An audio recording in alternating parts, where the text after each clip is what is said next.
मैं जब भी किसी सोशल प्लेस पे जाता हूँ या मार्केट प्लेस पे जाता हूँ, वहाँ पे हमेशा एक सिनेरियो नोटिस किया है जो शायद तुमने भी देखा होगा। जो भी वहाँ पे पेरेंट्स आते हैं अपने बच्चों के साथ, तुमने नोटिस किया होगा कि वो जो बच्चे होते हैं वो कुछ ना कुछ अपने पेरेंट्स के पास डिमांड करते हैं। जो उनके पेरेंट्स होते हैं वो उस चीज़ के लिए मना कर देते। लेकिन जो चीज़ वहाँ पर मुझे प्रॉब्लमेटिक लगती है या हमेशा दिखती है वो ये है कि बच्चा रोने लग जाता है, वो कॉन्स्टेंटली मांगता रहता है उससे जो कुछ भी चाहिए। जो भी उनका पेरेंट होता है, मदर फादर या दोनों जब साथ में हो, वो बच्चे का हाथ पकड़ के उसे खींच के ले जाने की ट्राई करते हैं। वो रो रहा होता है तो उसको चुप भी नहीं कराते। वो बच्चा पेरेंट्स को कहता है कि आप मुझे उठा लो, मुझे लिफ्ट कर लो, तो भी वो बच्चे को इग्नोर करते हैं, उसका हाथ पकड़ के खींच के उसे ले जाने का ट्राई करते हैं। और दोनों हस्बैंड वाइफ जो होते हैं, जो मदर फादर होते हैं उस बच्चे के, वो आपस में भी झगड़ते, इसे साथ में क्यों लाया है, इसे आना नहीं चाहिए था। कभी भी ये सिनेरियो मेरे आंखों के सामने होता है या आप लोग के आंखों के सामने होता होगा, एक चीज तुम्हारे भी दिमाग में आती होगी कि अगर इन लोगों से होता नहीं है तो ये पैदा क्यों करते हैं।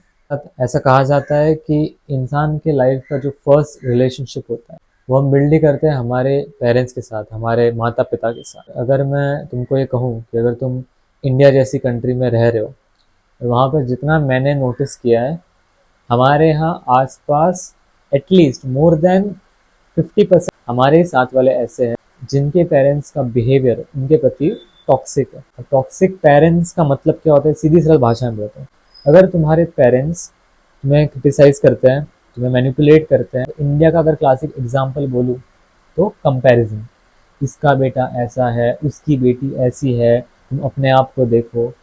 अगर ये सब कुछ तुम्हें देखने को मिलता है तो तुम्हारे पेरेंट्स टॉक्सिक है।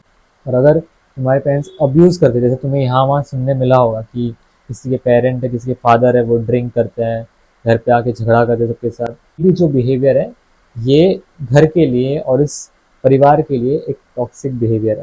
आई हैड अ फ्रेंड जिसे मैं कॉलेज टाइम से जानता हूँ।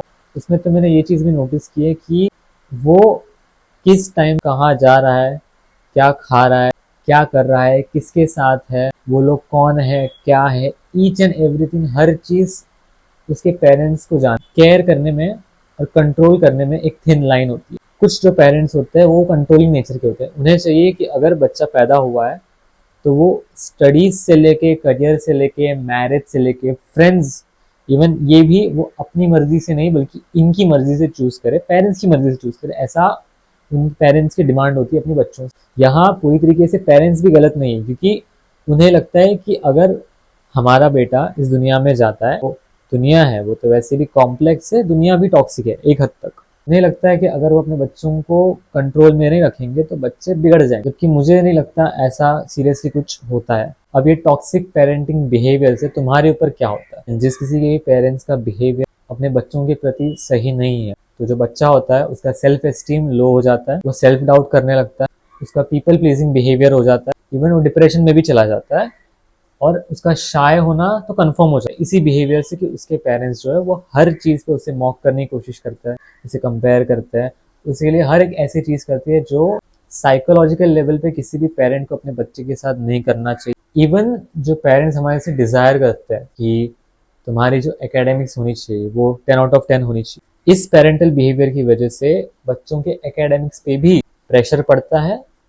और जितने भी आज तक तुमने वो केसेस देखे होंगे कि स्टूडेंट्स ने जो है किसी न किसी चीज की वजह से उन्होंने स्विच ऑफ चूज की। स्विच ऑफ का मतलब क्या है वो तुम समझ जाओ। वो एक हद तक अगर ठीक से देखा जाए ना, तो उसके पेरेंट्स का भी प्रेशर होता है उसके ऊपर।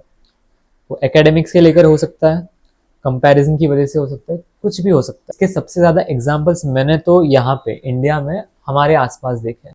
तो ये सारे तो हो गया नेगेटिव्स। अब सोल्यूशन क्या है। सबसे पहली बात, इन चीज़ों को हम शायद कभी कंट्रोल नहीं कर सकते। आपका पेरेंट्स का आपके प्रति बिहेवियर ऐसा है, ये बात आपको रॉन्ग लगती है, बट ये बात उन्हें रॉन्ग नहीं लगती। उन्हें ऐसा लगता है उनका जो ये बिहेवियर है जो अपने बच्चे के लिए, ये बहुत ज़्यादा नॉर्मल है। और उन्हें ये मे भी इसलिए लगता है क्योंकि वो भी पहली बार पेरेंट्स बने, उन्हें उतनी आइडिया नहीं है राइट पेरेंटिंग की। हमारी जनरेशन को थोड़ी बहुत आइडिया है इस चीज़ की, किसी रीज़न से उनके पास वो नहीं है। एक चीज़ एज अ सोल्यूशन यूज़ कर सकते हो विच इज़ इग्नोरेंस। तुम्हें जो कुछ भी बोलना है, जैसा भी तुम्हारे साथ बिहेव करना है, तुम अगर उनकी बातों को, हर बातों को सीरियस लेने लग गए तो तुम्हारी मेंटल हेल्थ के लिए ये चीज़ सही नहीं है, तुम्हारे लिए जीना मुश्किल हो जाएगा। अगर हम अपने आसपास देखेंगे तो ऑलरेडी कुछ ऐसी चीज़ें हैं जो हमें ट्रबल करती है, और उन्हीं के साथ साथ अगर तुम पेरेंट्स की भी कुछ बातों को सीरियस लेना शुरू कर दोगे तो आपकी लाइफ बहुत ज़्यादा डिफिकल्ट हो जाएगी। बचपन से मैंने पर्सनली जो मेरे पेरेंट्स के प्रति बिहेवियर रखा है, माई गुड पेरेंट्स, ऐसा उन्हें टॉक्सिक भी नहीं कह सकता और मैंने ऐसा भी नहीं कह सकता कि उन्हें 100% पता है कि उन्हें अपने बच्चे की टेक केयर कैसे करनी है। All I can say is कि जितने भी नेगेटिव्स उन्होंने मेरे बारे में कभी भी यूज़ किए, मैंने कभी उन्हें सीरियस नहीं लिया, क्योंकि तुम्हारा खुद के ऊपर भरोसा होना सबसे ज़्यादा इंपॉर्टेंट। उसके बाद अगर कोई इंसान तुम्हें कुछ भी कहता है, भले ही वो तुम्हारे पेरेंट्स है, किसी चीज़ को इतना भी दिल पे नहीं लेना चाहिए। Don't ever argue. वो तुम्हें कुछ कहेंगे, तुम उनके बदले में उन्हें कुछ कहोगे, फिर ये जो आर्ग्यूमेंट हो गया वो चलता रहेगा। आर्ग्यूमेंट कहीं ना कहीं वहां जाके खत्म होगा जहां पर वो कहेंगे कि तुम हमारे बच्चे हो, हम तुम्हारे पेरेंट है, ऐसे किसी पॉइंट पे ये तो आगे और कंटिन्यू हो जाएगी। तो आर्ग्यूमेंट करना is not at all a solution. मुझे लगता है पर्सनली अगर इस चीज का कोई सोल्यूशन हो सकता है, मेरे थिंकिंग के हिसाब से, मेरे एक्सपीरियंस के हिसाब से, अगर इसका कोई सोल्यूशन है, that solution is plan for independence. ये जो वर्ड है independence, it is a very beautiful word, लेकिन इसके अलग अलग मीनिंग्स हैं अलग अलग सोशल मीडिया प्लेटफॉर्म्स पे अलग अलग लोगों के द्वारा। मैं जिस इंडिपेंडेंस की बात कर रहा हूँ उसका मतलब ये है कि तुम्हारी स्टडीज़ 100% तुम्हारे पेरेंट्स के हाथ में नहीं थी। तुम्हारी जो अपब्रिंगिंग्स हुई उनके साथ, जो भी तुमने बचपन देखा है, वो तुम्हारे कंट्रोल में नहीं था। लेकिन आगे की जो लाइफ है वो आपके कंट्रोल में है और वो आपके कंट्रोल में हो सकती है।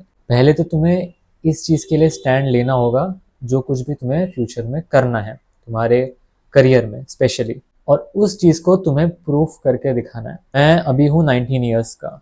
मैं जब 15 साल का था, ये इच्छा थी कि मुझे टू व्हीलर चाहिए थी, एक बाइक चाहिए थी। अब हर लड़के का एक सपना होता है कि उसके पास एक बाइक हो। मैंने पहले तो मेरे पेरेंट्स की तरफ देख के ये सोचा कि क्या मेरे पेरेंट्स से अगर मैं जाके ये चीज़ डिमांड करता हूँ तो क्या मुझे ये दे देंगे।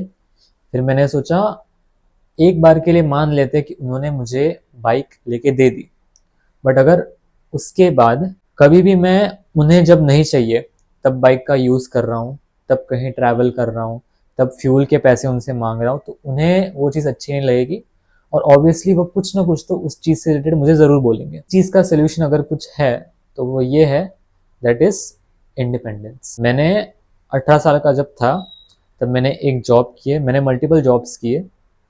उसमें से एक जॉब मैंने की, उसके जो भी पैसे आए उसमें से मैंने एक बाइक ली। वो बाइक लेने के बाद मैंने पेरेंट्स को दिखाई। वो बाइक लेके मैं कहीं भी जब घूमने चला जाता हूँ, मेरे किसी भी काम से यहाँ वहाँ जाता हूँ, कुछ भी चीज़ों से, तो मेरे पेरेंट्स मुझे कुछ नहीं कहते, बाइक से रिलेटेड भी कुछ नहीं कहते, because now that vehicle is in my ground.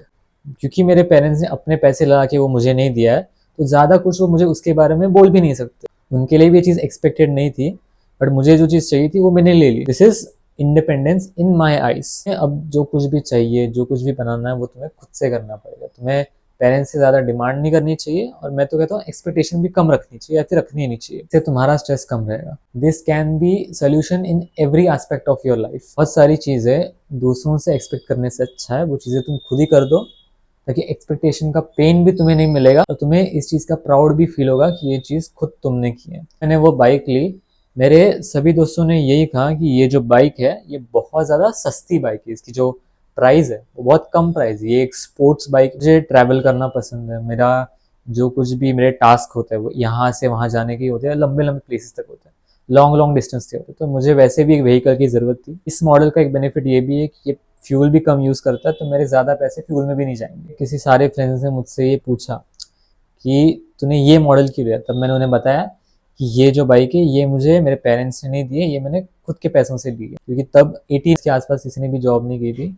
मैंने वो डिसीजन लिया, वो डिसीजन पूरा किया, और आज मेरे पास इंडिपेंडेंटली एक व्हीकल है। और भी बहुत कुछ मैंने मेरे जॉब से परचेज किया है, वो आगे आने वाले वीडियो में मैं ज़रूर बताऊंगा, जो कुछ भी मैंने मेरे पैसों से लिया है। मेरा सजेशन यही होगा कि अगर तुम ये वीडियो देख रहे हो तो तुम्हें एक्सपेक्टेशंस लो रखनी पड़ेगी, और जो भी कुछ करना पड़ेगा जितना कम उम्र में हो सके खुद से करना शुरू कर देना। इसे भी थोड़ी स्ट्रेसफुल होती है, बट जो इसका रिवॉर्ड होता है वो बहुत ज़्यादा अच्छा होता है, और वो बहुत ज़्यादा प्राउड के साथ आता है कि तुम किसी के सामने कह सकते हो कि ये मेरे पेरेंट्स नहीं, ये मैंने खुद ही लिया है। According to me this can be a solution for toxic parents and their parenting. Being a broke is also an issue in the eyes of a parent. अगर हर छोटी छोटी चीज़ के लिए आप आपके पेरेंट्स के पास जाओगे और डिमांड करोगे और उनका बिहेवियर इस तरीके से है कि वो आपको अब्यूज़ करेंगे, आपको मॉक करेंगे, आपको कंपेयर करेंगे, कोई भी ऐसी बात बोलेंगे जो आपको हर्ट होगी, तो मुझे लगता है जितना जल्दी हो सके कोई सेफ, सिक्योर और अच्छी इनकम वाली जॉब करना स्टार्ट कर देना चाहिए विद द स्टडीज़। मैंने स्टडीज़ कभी क्विट नहीं की, विद द स्टडीज़ ये करना शुरू कर देना चाहिए और जो कुछ भी चाहिए वो खुद के पैसों से लेना चाहिए with a pure proper humbleness and respect towards your parents. वो लेने के बाद कभी उन्हें ये नहीं कहना है कि मुझे आपकी ज़रूरत नहीं है, आपके पैसों की ज़रूरत नहीं है। इट इज़ जस्ट कि अब तुम उनके ऊपर प्रेशर नहीं ला रहे हो किसी भी चीज़ का।